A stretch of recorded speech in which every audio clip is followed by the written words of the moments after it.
Vamos lá, meus amigos, vocês mandaram esse vídeo para eu reagir, né? Digamos que o nosso amigo Miguel Loquia, ele mesmo já se tornou um personagem aqui do canal, né? Todo final de série da Marvel a gente tem a conclusão dele, temos o quadro dele praticamente. E vamos ver, meus amigos, eu acho que dessa vez eu e ele iremos concordar, né? Porque assim, se bem que ele gosta de tudo, né? Sou eu que não gosto, é verdade. E Demolidor eu não gostei. Então as chances da gente discordar, na verdade, são altas. Vamos começar então, meus amigos. Vai deixando o joinha que você me ajuda bastante com o YouTube. Não se esqueça de se inscrever no canal para receber mais vídeos assim. E caso você não me conheça, meu nome é Carlos. Seja muito bem-vindo ao Geek SP e bora começar. Saiu o episódio final de Demolidor Renascido, a primeira temporada que finalmente mostra o que a gente estava esperando ver durante todos os episódios. Mas ainda faltou muita... Que é o quê? Que é o quê? Porque assim, não entregou nada. Não entregou nada que a gente queria ver. Mas vamos lá. coisa, viu? Estão guardando ouro pra continuação.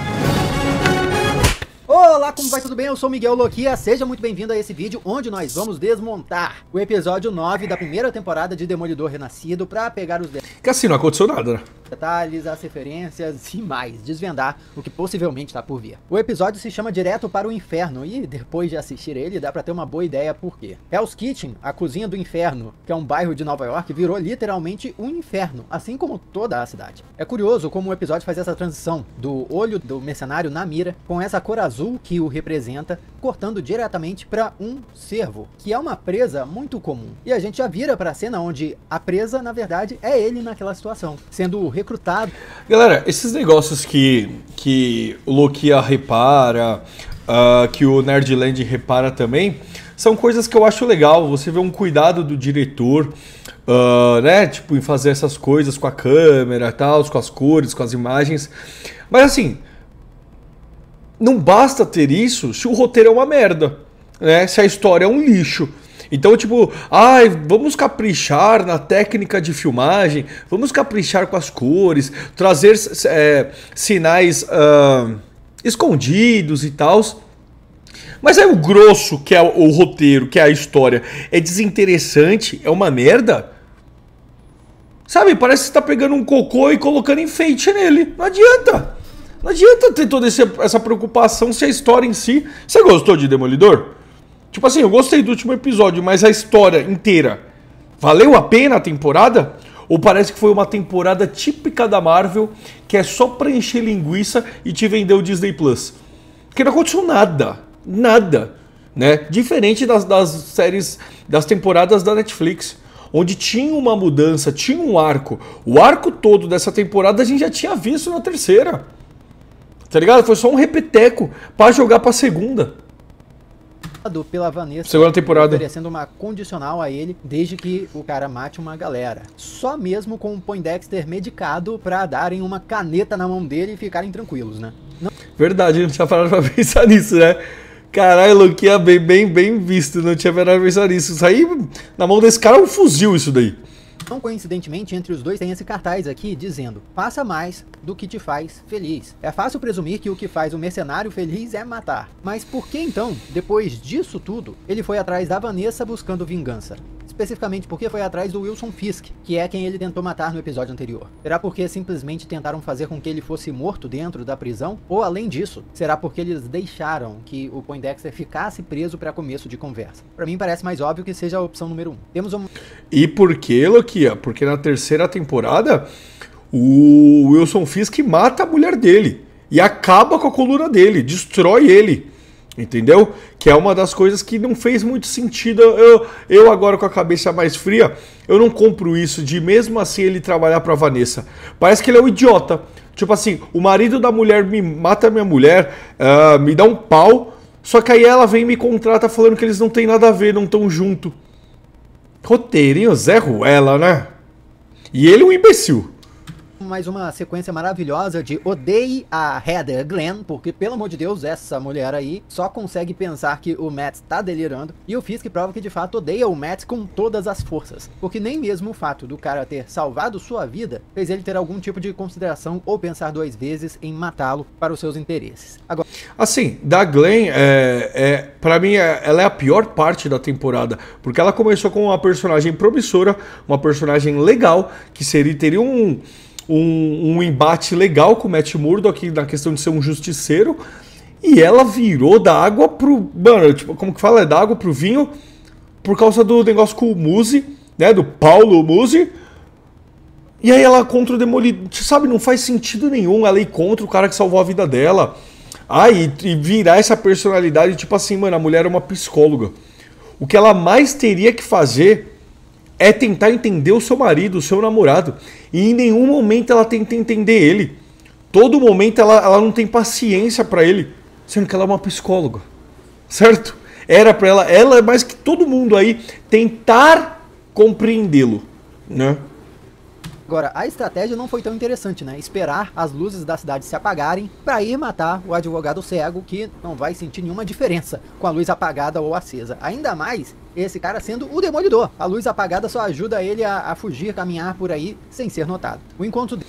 aqui na verdade eu entendi o que ele quis dizer, mas eu acho que a luz apagada é para ninguém ver o assassino, né? Para ninguém ver ele entrando no quarto do Matt. Provavelmente ele estava suspeitando que poderia ter uma briga, então com as luzes apagadas ninguém poderia vê-los, né?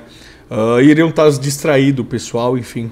Dele e do Justiceiro em ação é sem dúvida uma das coisas que a gente mais esperava para essa temporada inteira. Mas deixou uma dúvida que talvez seja a maior. E aí que tá, galera, é o que todo mundo esperava, certo?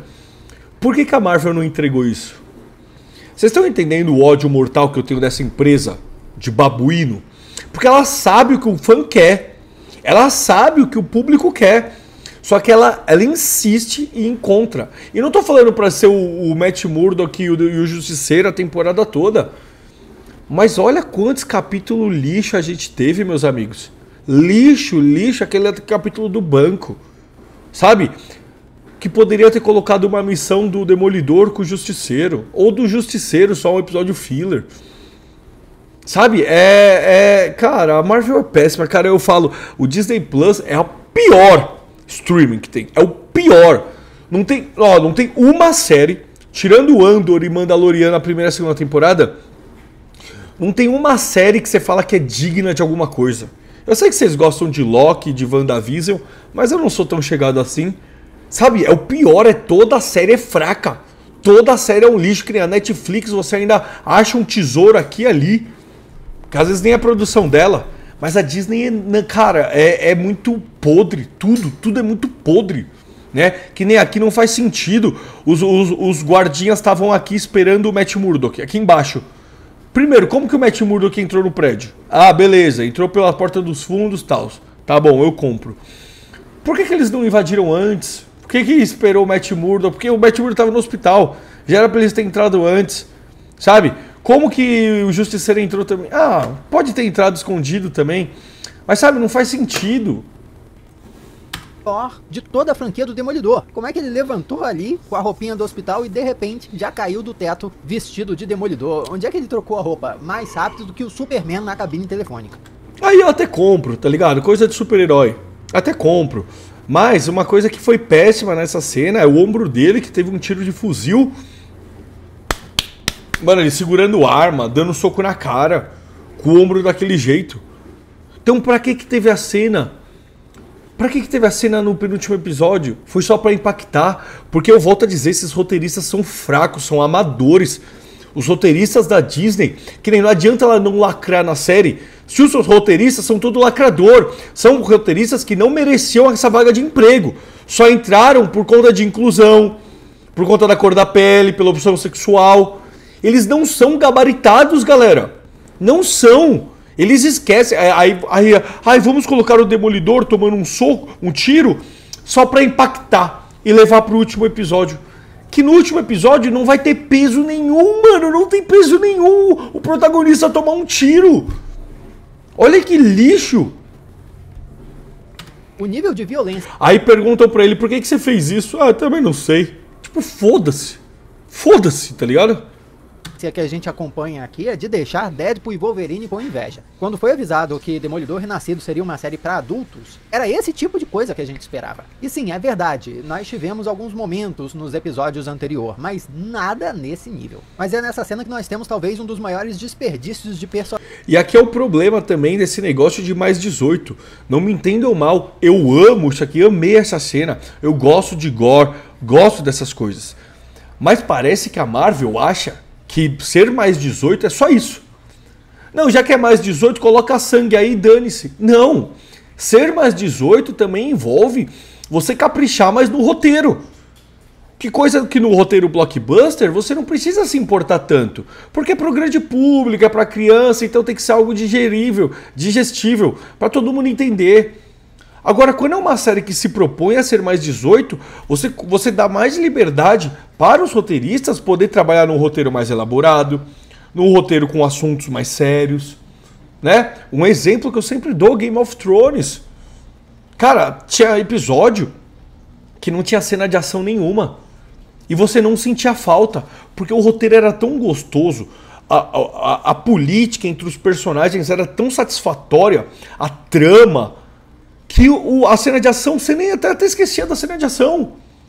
E estamos falando de Demolidor, um personagem que tem muito disso nos quadrinhos. Temos mais o Justiceiro, temos mais o Wilson Fisk. Imagina se fosse o roteirista de Pinguim, com esses 3 personagens para brincar. Só que nunca a gente vai ver algo bom na Marvel, porque esses roteiristas que não sabem escrever. Ah, o Kevin Feige é mais 18? Então coloca só sangue e dane-se. Personagens que Demolidor já fez, até mais do que o desperdício que fizeram com o Mills. O Cole North aqui foi identificado como responsável por matar o Tigre Branco e abandonado lá porque o Demolidor não queria matá-lo, ou seja, ele ainda tá vivo. Mas nos quadrinhos o Cole é um personagem bem mais complexo e interessante, devo dizer, porque ele começa perseguindo o Demolidor de toda a força policial, ele é um dos poucos que é contra o vigilante de Hell's Kitchen, eventualmente até desce a porrada nele, porque o Matt não estava em suas melhores condições ali na época, e ele fazia isso não porque era corrupto, mas pelo contrário, porque ele tinha uma visão de justiça diferente do Matt. Na série ele virou um simples vilão, é isso. Inclusive esse embate ideológico entre o Cole North e o Demolidor teve reviravoltas, assim como o debate ideológico entre o Demolidor e o Justiceiro. E eu já não coloco muita fé de que o personagem vai se tornar tão complexo assim no futuro na série mais. Acho que simplesmente foi... Marvel e complexidade não andam juntos, irmão. Marvel e complexidade não dá. Não dá. E acabou. Karen chegou revelando que se tornou motorista de Uber, né? Outra coisa, você vê, pra que tirou ela? Pra nada. Pra que mataram o Fog, um baita personagem? Pra nada. As consequências foram podres. Tiraram ela só pra colocar a Glenn, que nem precisava ter tirado ela, poderia ter um conflito até das duas. Tá ligado? Tipo, aí coloca ela no último episódio assim, pros fãs, os fãs vão pirar. Coloca ela aí, é um fanservice. Veio buscar eles. Fog tá morto de fato. Acho que não tem chance daquelas teorias de que ele sobreviveu, assim como aconteceu nos quadrinhos, se materializar. Não, ainda bem, pelo amor de Deus, né, mano? Pelo amor de Deus. Aí vai se tornar uma série infantil. O cara tomou, um balaço. Aqui. Agora, eu acho muito desconfortável até como fica o triângulo amoroso se desenrolando entre Demolidor, Justiceiro e Karen Page. Mas ao mesmo tempo é o tipo de relação, o tipo de núcleo, os personagens juntos, que fariam a diferença em toda a temporada. Isso acaba me dando uma impressão bem chata de que todos os elementos que adaptaram dos quadrinhos para essa temporada, como por exemplo, trazer a Kristen McDuffie, que é a sócia do Matt e uma personagem maneiríssima nas HQs, jogar a Karen Page lá para São Francisco, todas essas coisas parecem que só serviram para retardar esse momento aqui. Importante lembrar que também temos um especial do Justiceiro confirmado. É possível que na história expliquem um pouco o que rolou com o Frank Castle durante o período entre a série dele da Netflix e essa nova série do Disney Plus, mas tem muitas outras coisas para serem exploradas por ele também. Eu tenho certeza, meus amigos, que quando a gente assistir a segunda temporada, a primeira vai ter sido em vão. Vai ter sido em vão em tudo. Porque provavelmente a Marvel não sabe, galera. Não sabe fazer série. Não sabe. E aí vai chegar a segunda temporada, tipo, o primeiro episódio vai ser bom, o segundo, aí vai ser a mesma coisa. O 3, 4, 5, 6 vai ser um lixo, e aí vai ter o final. Tá ligado? Olha a trama, galera. O Wilson Fisk prefeito, mandando em Nova York. Olha quanta história foda você poderia ter feito. E foi isso daí, sabe? Aspirante a rei do crime tá ganhando asas, aprendendo direitinho a intimidar os políticos. Eu ainda tô esperando ele pegar fogo pelo Wilson Fisk, mas eu gostei particularmente do momento em que ele falou pra você se inscrever no canal. Faça parte da família Loki, eu adoraria ter a sua presença aqui com a gente nos próximos vídeos também. Depois de... Que nem, fala a verdade, galera, é uma série política onde a parte política é a parte mais fraca que tem. Desculpa se tiver barulho, tá, galera? Minha máquina tá lavando roupa. Galera, vamos lá. Toda série que se propõe a ter arcos políticos são bem escritas. Tem aquele House of Cards.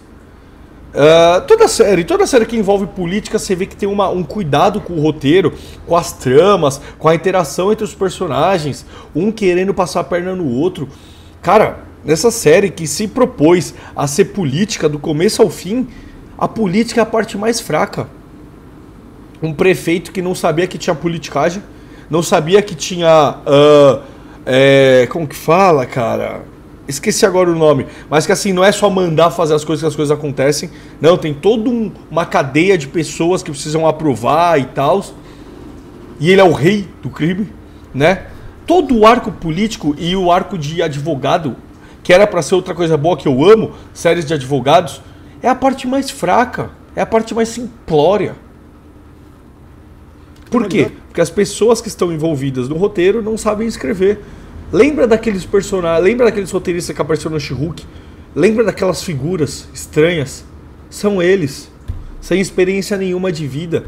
Não devem ter feito nada pra estudar sobre isso daí. Tem a série da... Agora se a Marvel, se a Disney, desculpa o palavrão, mas a vagabunda da Disney, se eu pegasse o dinheiro dela e falasse assim, ó, em vez de fazer 1000 séries, vamos fazer uma. Mas vamos chamar o roteirista de House of Cards? Vamos chamar o roteirista de Game of Thrones? Vamos chamar o roteirista de... Como chama aquela série? Tem uma outra série muito foda que competia com Breaking Bad. Esqueci o nome. Vamos gastar dinheiro com isso? Não vamos, né? Porque nós somos a Disney. Então dane-se, né? Dane-se a qualidade. O nosso nome já basta. Porra, imagina Demolidor sendo feito por uns caras, mano. Foda, tá ligado? Coração de Ferro, gente. Mas tem o filme dos Thunderbolts também chegando e muita coisa pra gente conversar. E é claro que se você gosta de todas essas histórias, vai gostar de Super Saga também. É uma Vou pular essa parte, tá, Luquinha? Não são bonzinhos nem maldosos, aquele lutando pelos próprios interesses, em um universo que se trata da polícia, transformando um ladrão em um vigilante, inclusive metendo a antiga máscara do Demolidor ali nele. É impossível ver uma coisa dessa e não pensar, cadê o Homem-Aranha? Cadê os outros heróis de Nova York? Luke Cage, Jessica Jones, Punho de Ferro? O Demolidor conhece essa galera. Por que não deu aquela ligadinha? O episódio não teria sido muito mais foda, meus amigos, se nessas cenas da cidade, ou na hora que o Matt Murdock sai, tudo bem que já tinha acabado o episódio, sai lá do QG dele lá com a menina, com a loira, tivesse esses outros heróis, mesmo que fosse só no final do episódio, prometendo algo pro futuro. Eu juro, galera, minha expectativa tá zero. Zero com essa segunda temporada. Na verdade tá zero com tudo da Marvel, porque eles me mostraram que um dos heróis mais fáceis de se criar uma história, que é o Demolidor, porque tá tudo pronto dos quadrinhos, tá tudo pronto. Cara, eles conseguiram fazer uma... Mesmo sendo mais 18, ser infantil, ser fraca, ser amadora. Mandou uma mensagenzinha no WhatsApp, aquela coisa. E aí que eu lembro do detalhe muito importante. Essa nova série do Demolidor era pra ter originalmente 18 episódios. Foi depois que dividiram em 2 temporadas de 9 episódios. Isso também aconteceu com as refilmagens. E pra quem não sabe, estavam gravando essa série de modo completamente diferente, mas quando a Marvel reestruturou a sua divisão de televisão, de streaming, resolveram reescrever essa série, inclusive sendo mais fiéis à série original da Netflix. Portanto, essa divisão em 2 temporadas separadas serviu, provavelmente, na minha leitura, para dar mais tempo deles produzirem a série. No fim das contas, a trama inteira ainda faria mais sentido sendo uma temporada só. Portanto, é lógico que a gente acabaria aqui sem ter uma conclusão satisfatória. É só metade da história. Matt e a Karen descobrem que o porto é uma área... Não, se o Muse tivesse sido um vilão bom. Se o Muse fosse um vilão da hora, seria legal. Esse seria o fim dessa temporada. E aí a gente ia pro Rei do Crime, né? Outra coisa. Primeiro que quando falou que seria uma série de... Mesmo quando anunciou, meus amigos, uma série de 18 episódios, eu já tinha broxado na época. Que eu falei, mano, pra uma série ter 18 episódios, meus amigos, tem que ter... Não tem como ser boa. A não ser que seja tipo Friends, seja essas séries assim que você não precisa levar a sério, você não precisa ficar prestando atenção em tudo. 18 episódios, meus amigos, é muito. É muito. Até House of the Dragon, que tem, acho que tinha 8 ou 10 episódios, tem episódio que você vê que é barriga. Pensa, galera, é mais que um filme, são 3 filmes. Você tem história pra contar pra tudo isso, cara, tem que ser um roteiro muito foda. Muito foda. E Disney e roteiro foda não andam juntas, né? Livre. E Vanessa usava o lugar para lavar dinheiro usando arte. Esse mercado de arte, inclusive, é um prato cheio para lavagem de dinheiro. Porque a real é essa, ninguém sabe como é que se precifica uma obra de arte, é muito percepção. Então é fácil superfaturar uma obra para poder passar uma grana suja por baixo dos panos. E é agora, com isso, que os planos do Fisk finalmente vêm à tona. A gente sabia que ele estava querendo mexer no porto, que ele estava se esforçando para ser o prefeito, mas tudo era para ele criar meio que uma subcidade ali no porto, que seria basicamente uma cidade do crime. O Madripoor da Marvel, só que conectada a Nova York. Justiceiro versus policiais. E assim, é uma ideia também que eu não comprei, não faz sentido. Você querer montar uma mini cidade assim, dominada por ele, é você esquecer que você está no mundo de super-heróis. Tá ligado, galera? É numa cidade onde existe deuses, existe Hulks, existe heróis, justiceiros. Ele montar uma cidadezinha com gente armada, cara, pelo amor de Deus. É tipo assim, é fazer muito esforço pra um plano que no primeiro dia teria deuses e heróis super poderosos pra te combater. Sabe? Ai, galera, é foda. Isso também é... Por isso que eu falo que tem coisa do quadrinho que não adianta levar pro live action. Live action, galera, pede muito mais veracidade. É difícil você comprar alguns planos dos vilões que você compraria fácil no quadrinho, compraria fácil numa animação, mas em live action se torna meio idiota. Tipo, pra que isso daí? Cara, você se tornou o prefeito de Nova York. Pra que construir uma cidade assim? Você já manda em tudo. Ele já mandava no crime e agora ele vai mandar nas leis. Pra que criar essa cidade? É só colocar um holofote em cima de você. Maneiríssimo. É um gostinho do que a gente deve ver no especial dele. E é bizarro a gente ver isso, né? A polícia fazendo merda e achando que são o Justiceiro. E dá até medo agora de uma série do Justiceiro. Porque se vai ser esse o Justiceiro, é esse idiota. Quer dizer, que ele tem todos os armamentos do mundo, é um ex-militar, conhece táticas de guerrilhas e tudo. E aí ele invade uma base de policiais criminosos com o peito aberto. Por que ele não invadiu por cima, começou a matar os caras aos poucos, no stealth? Tá ligado? Até ser pego. Tudo bem ele ser pego, mas, né? Agora ele entra, mano, parecendo um cachorro louco. Lógico que ele ia perder. A grande diferença entre o que a polícia está fazendo e o que o Justiceiro faz é que o Frank Castle não tem a proteção do Estado. Ele é um vigilante e por isso não tem autoridade. Então ver uma autoridade com um tipo de atitude radical que a força-tarefa do Fisk está tendo é... E é outra cena idiota. Para pra pensar, meus amigos. Tivemos essa cena dele pra ele ser preso. Ok? Tá bom. Então, beleza. Fez sentido que é pra começar a segunda temporada com ele preso e ele não podendo ajudar o Demolidor. Por mais que seja idiota a cena. Mas não, ele se liberta no mesmo episódio. Então por que ele foi preso? Por que tivemos todas essas cenas se não levou a lugar nenhum? Terminou exatamente como ele estava antes. Na casa dele, livre. Não teve um porquê, não teve uma explicação, não teve nada. Olha que lixo. É mais assustador que qualquer coisa se você for morador de Nova York. Apesar de que, né? É que nem a trama do Demolidor, meus amigos. Como acabou a história do Demolidor? Acabou exatamente igual o começo da temporada, ele sendo um Demolidor. A trama não foi pra frente. Ficou nesse rodopio dele, ai, não sei o que eu faço da vida, pra terminar com ele Demolidor. E ele aprendeu o quê? Fala pra mim, o que ele aprendeu? Porque a trama dele, o conflito dele foi colocado só pra ter conflito. Não teve algo que ele aprendeu com isso. Até porque ele já tinha se firmado como Demolidor na temporada passada. Então é toda uma temporada, meus amigos, de enrolação. É toda uma temporada do lixo do Kevin Feige não tendo história pra contar. Não teve história pra contar. Nada, tirando a morte do Fogg, nada de importante ou de relevante aconteceu pra trama do Demolidor de série. Nada. Todos, para pra pensar comigo, todos os personagens terminaram do jeito que eles começaram. Wilson Fisk, Vanessa, Demolidor, a Peg lá, esqueci o nome, a loirinha, o Justiceiro. Todos eles terminaram, meus amigos, como estava no começo da série, que foi o final da terceira temporada. Não levou a lugar nenhum. Tá parecendo as séries do The Boys, que foi uma temporada toda só de enrolação para bater no Trump. Porque os personagens terminaram exatamente como eles começaram, sem desenvolver, sem aprender nada.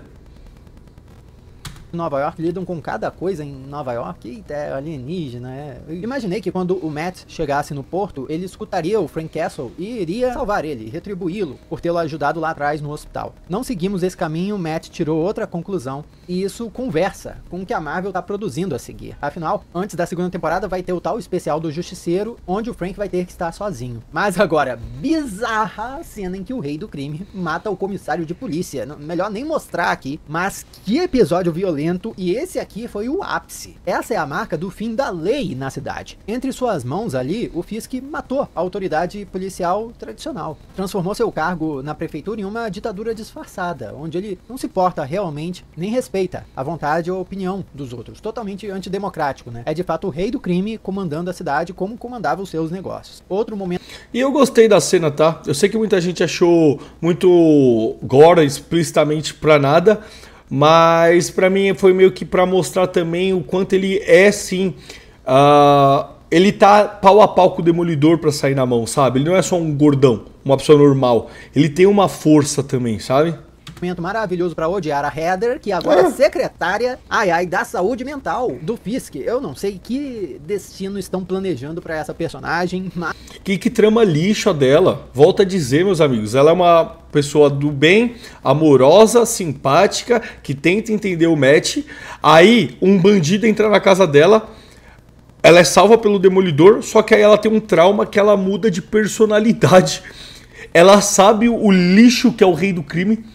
Ela fez uma consulta com ele e com a mulher dele, e ela descobriu na consulta que ele matou o amante da mulher, tanto que ela fica preocupada com a Vanessa, fala, se acontecer alguma coisa você me fala, de mulher pra mulher aqui e tal. E ela esquece de tudo isso e vai trabalhar pra ele. Como assim, tá ligado? Ai, não. Aí aquela desculpa de roteiro podre. Não, ela teve um trauma.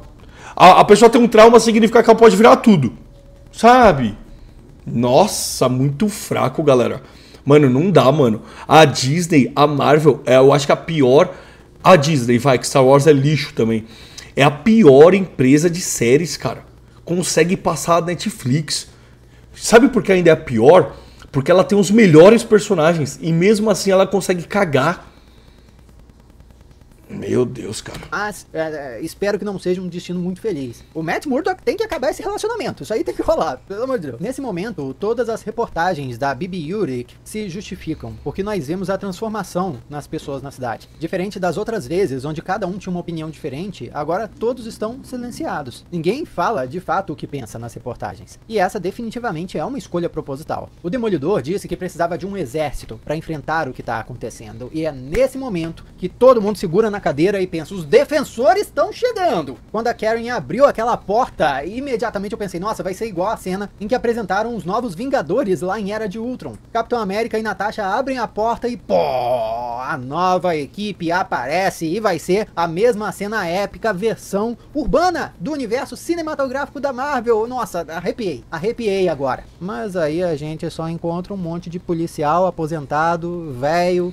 E só mulher. Repara Tirando esse cara aqui que nem dá pra ver quem que é, e esse amigo dele aqui, que é um ex-policial, se eu não me engano, é só mulher, galera. Olha isso. Cadê os defensores? Quando... Você tá entendendo, galera? Que lixo de série. Ai, Carlos, mas eles não podem trazer o Homem-Aranha. Ai, não pôde colocar She-Hulk ou os outros personagens. Então pra que fez essa cena patética? Essa cena patética, podre, nojenta.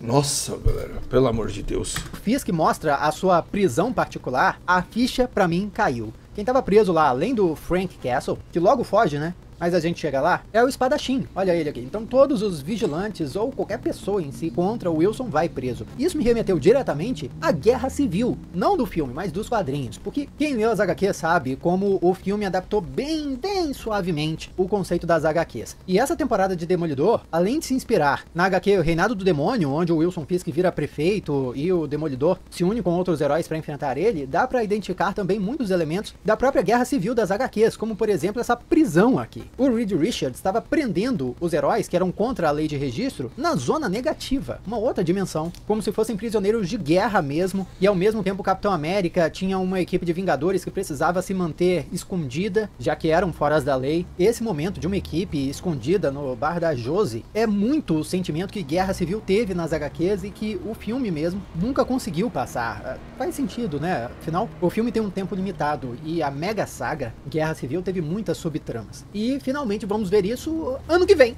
na temporada 2. Durante todos os episódios aqui teve um tema que ficou muito repetido. O lance do Matt escondendo a sua natureza ser, na verdade, muito parecido com o Wilson Fisk, tentando esconder é uma bosta de trama do crime. E parece que esse tipo de comparação não vai rolar mais, não tem mais cabimento. Não, mas vai, Loquia, você vai ver, cara, é a Marvel. Todo mundo tá achando que vai começar bombando, né? Mano, vai começar com umas traminha besta, né? Vão trazer a Tigre Branco. Vai começar com umas traminhas Zé Ruela. Pra só nos últimos 3 episódios a gente ver o que a gente queria. De fato, parece que a temporada 1 foi só um grande prólogo pro início da história que realmente queremos ver. Temos fotos de bastidores que já mostram um Demolidor com um novo traje maneiríssimo. Tem a Bibi Yurik, que precisa de um desfecho. Ela tá, enfim, querendo ninguém liga do Wilson Fisk. Tem a nova Tigre Branco, que precisa virar Tigre Branco. Kristen McDuffie, excelente. Percebeu que é só mulher, né? Vocês estão percebendo que é só mulher? Por isso que eu falo pra você, não adianta a empresa, a Disney, não lacrar. Se os roteiristas são lacradores, que nem, não teve lacração, vamos supor, mas aí você vê, todos os ajudantes do Demolidor são mulheres. Olha, todas as tramas que o Loquia tá falando é só mulher. Numa série, teoricamente, o público majoritário é homem. Excelente par romântico do Matt nos quadrinhos, mas tá meio perdida na série. O próprio Mercenário, que ainda tá solta. O Justiceiro, que na cena pós-créditos, finalmente uma cena pós-créditos nessa série, o cara conseguiu fugir com a ajuda do policial mais burro de toda a força-tarefa do Fisk. Você entendeu? Então pra que teve? Ai, cara, é muito ruim, galera. Desculpa se você gostou, cara, mas é muito ruim. Eu tenho certeza que quando a gente assistir a segunda, essa temporada toda você vai poder jogar no lixo. Tipo, não teve nada, sabe?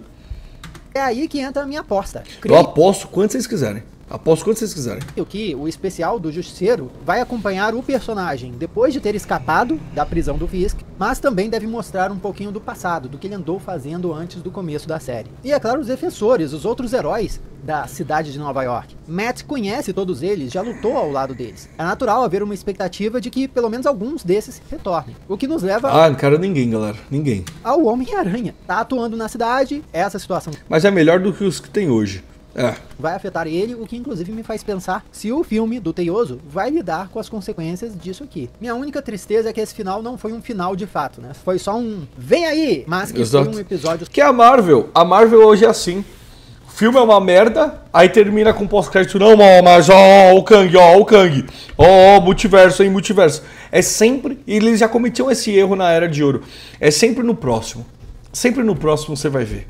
Sempre no próximo. Sangrento e muito maneiro isso foi. Não esquece de conferir Super Saga. Bom, galera, é isso. Até desculpa se você gostou da série, assim, de eu estar detonando ela, mas pra mim ela foi horrível, galera. Nossa, antes eu tava achando que era por conta da minha expectativa. Só que você começa a ver esse roteiro, você começa a ver tudo, cara, e é muito ruim, cara. É muito podre, é muito amador. Meu Deus. Bom, deixa aí nos comentários o que vocês acharam, meus amigos. Concordaram com o Loquia? Concordaram comigo? Deixa aí que vai ser um prazer ler seus comentários. Obrigado pela sua audiência. Um beijo, um abraço e falou!